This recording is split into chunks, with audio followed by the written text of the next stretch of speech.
Welcome back, Legendary Potato here, and today I'm going to go through 5 secrets in Minecraft that you probably didn't know. So I'm going to be showing you guys and explaining them to you guys, as I think these are all really cool. You might not have known them in Minecraft. So this is going to be for Minecraft Console Edition, however this can apply to the other versions of Minecraft as well. So hopefully you guys will enjoy the video. Of course, if you do, make sure you do leave a like on it, but let's get right into the video here. So let's go ahead and get into the first one here, which is going to be about end portals, because end portals always spawn in strongholds, and so you probably knew that. You know that end portals are in strongholds. They usually spawn something like this.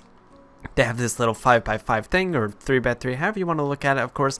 And so they usually spawn with a couple of eye vendors in them. These usually 1, 2, maybe 3, sometimes 0. And so it kind of makes you wonder, like, how do they spawn? How do they work? What exactly goes on when they generate? So basically, every single world, when you generate it, each end portal has a 10% chance of having an eye vendor inside of it. So 10% chance each and every single one of these, and so you have about 10% for each of them.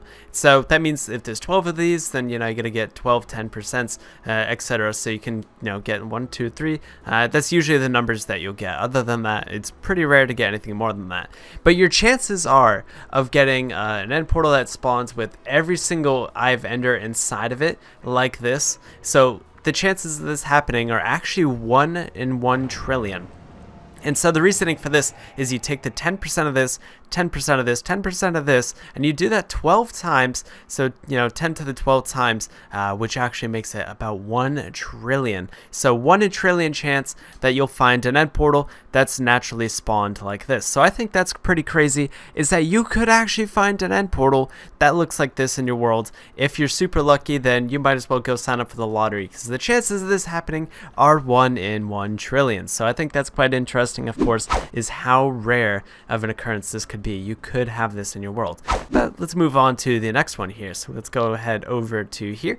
And so this one's going to be the way with boats interacting with falling blocks. We have sand and we have anvils.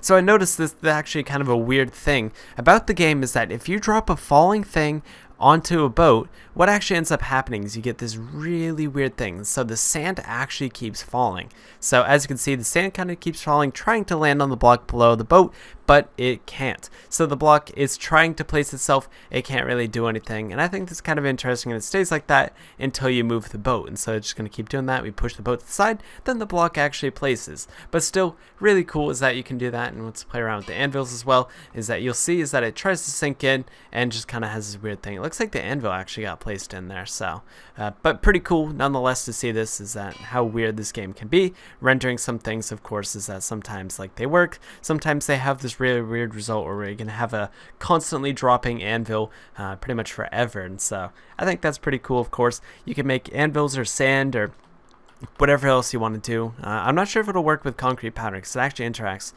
with the water and stuff. So you know what, actually let's give this a try, because I bet some of you guys are curious as well. I actually don't know what's going to happen with this. So we'll put that in there, see exactly what happens, and it turns into concrete. So it doesn't work with concrete powder. It works totally normally, it looks like, which is pretty cool, of course, is that it does that. I'll try it one more time just to see if it actually does anything, but like sometimes the boat has to be straight and it's a little bit precise. But yeah, so sand, okay, so the sand worked just fine with that. And then we put in the concrete, and yeah, okay, so concrete just does that. So kind of a little bit of a weird thing there, is that the concrete changes it completely. So kind of strange interaction with boats and falling objects. But let's move on to the next one here, which is going to be the fact that Elder Guardians never will spawn in your world after you've killed them. So basically your world generates when you have your ocean monuments. They're going to generate, I need to put this on to a difficulty, let's put this on to easy, is that they're going to be generated inside of your water temples, or the ocean monuments, whatever you want to call them. These guys are going to spawn in there automatically, but they're not going to ever spawn in your world ever again. So if you want to get these guys, the only way to get them is to get them when they first spawn in the world. But then if you go and kill them, you'll never be able to get them back again. But normal guardians will spawn back in your world totally fine. You can totally like farm these guys. But with the Elder Guardians, you only get to kill these guys once, or 3 times, because I think there's like 3 per thing. So that's something to keep in mind. If you kill them, then you won't be able to get them back. But normal guardians, they'll spawn all the time, so of course you'll be able to get tons of loot from them. But elder guardians, unfortunately, don't come back. So if that's something you wanted to do, of course, then that's something to keep in mind, is that they won't spawn in. You can only have the normal guardians. So yeah, just keep in mind, if you want to pet elder guardian, that's what you do. So let's move on to the next one here, which is going to also involve falling stuff, which I've shown this one off before, but I still think it's a cool one to kind of mention anyway, so hopefully this guy won't bother me. But basically what we've got is we've got falling objects onto a fence. So fences have this really weird interaction with falling blocks where it constantly falls forever. So let me show you exactly what I mean, is that this is not actually sand. This is a falling entity, which also happens to be sand. And so basically I can walk inside of the sand, and since it's falling, it doesn't really exist. It exists as an entity rather than a block. So here's a block of sand, which you can walk on, interact with, break it, etc. And that's what it does normally. But with this, you can't even break this. It just kind of walks through it and doesn't really exist as a block. So what you can do is you can place in a bunch of these, and what will end up happening is your gravity will be disabled completely in your world. And I don't mean like you can jump around in space like it's the moon or something, but what I mean here is that your normal falling blocks, there we go, so you did it. Your normal falling blocks will no longer fall, and so you can have sand that floats like this, and I think that's quite interesting as well. And so you can do the same thing with anvils. I think we got rid of our anvils earlier, but you can do that with pretty much any item that falls. So you can have this really weird world where you have a bunch of stuff floating. You can do the same thing with gravel as well. There's a bunch of floating blocks that you can make with this, like the gravel, the concrete powder, all that sort of stuff that would normally drop instantly actually ends up floating because of this. And so if you're tired of breaking through gravel because it keeps falling on you, you can disable it in your survival world by setting this up somewhere in your world, having the chunks loaded so that it does that, and then you'll be able to have this result where gravel doesn't ever fall again, which I think is quite interesting, of course. And if you want to, you know, make this do its normal thing, like if you want everything to fall like it's supposed to, just break this fence post and everything falls again like normal. So I think that's pretty cool. Of course, you can have all this sort of stuff like that. And as you can see, the anvils fell as well. So really crazy is that you can disable the gravity, disable the falling blocks, whatever you want to do there. I think that's pretty cool, of course. Very easy to set that up as well. You could probably do that in the first 2 minutes of the survival world if you really wanted to.